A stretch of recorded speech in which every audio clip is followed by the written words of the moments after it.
नागपूरचा अत्यंत वर्दळीचा भाग म्हणून ओळखला जाणारा धंतोली परिसरात एक धक्कादायक घटना घडली आहे.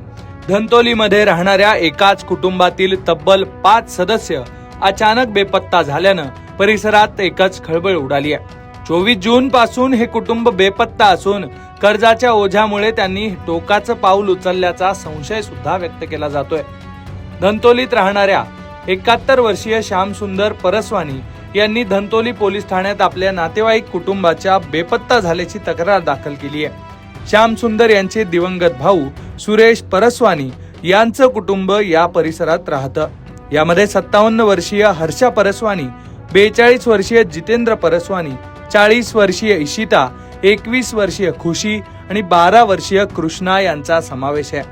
24 जून रोजी हे 5ही जण कुणालाही काहीही न सांगता घरातून निघून गेले. नातेवाईक आणि मित्रपरिवाराकडे शोधाशोध करूनही त्यांचा थांगपत्ता न लागल्यानं अखेर पोलिसात धाव घेतली गेली.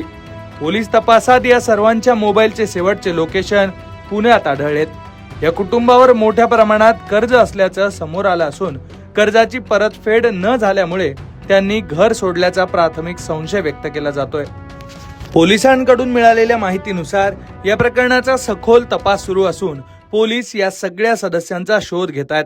या घटनेमुळे धंतोली परिसरात भीती आणि चिंतेचं वातावरण निर्माण झालेलं आहे. दिनांक 29 जून रोजी श्यामसुंदर परसवानी राहणार दुर्गा सदन यांनी पोलीस स्टेशन येथे येऊन तक्रार दिली की त्यांचे चुलत भाऊ जितेंद्र परसवानी आणि त्यांची आई, पत्नी आणि 2 मुलं असे दिनांक 24 रोजी संध्याकाळी 6:30 वाजेच्या दरम्यान त्यांनी जाताना पाहिलेलं आहे.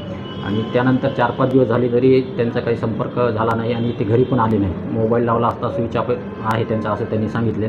तर त्याबाबत आपण मिसिंग दाखल केलेली आहे पोलीस स्टेशन येथे आणि त्यांची माहिती घेत आहोत. तर त्यांचं एक शेवटचं लोकेशन पिंपरी चिंचवड येथे असल्याची माहिती समजलेली आहे. नातेवाईकाकडून माहिती घेत आहोत. नातेवाईक विशेष अशी काही माहिती दिलेली नाही, पण प्राथमिक माहिती अशी मिळाली आहे की त्यांनी बरेच लोकांकडून उधारीवर पैसे घेतले होते.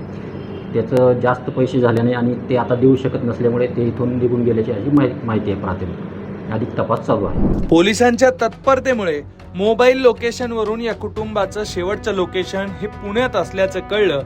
पण यापुढे हे कुटुंब नेमकं कुठे गेलंय, त्यांचं काय झालंय हे आता तपासातून समोर येणार आहे. पण अशा घटना टाळण्यासाठी समाजात आर्थिक साक्षरतेसोबतच मानसिक आधाराची संस्कृती रुजवणं सुद्धा आवश्यक आहे. नागपूरहून क्षितिजा देशमुख, लोकमत.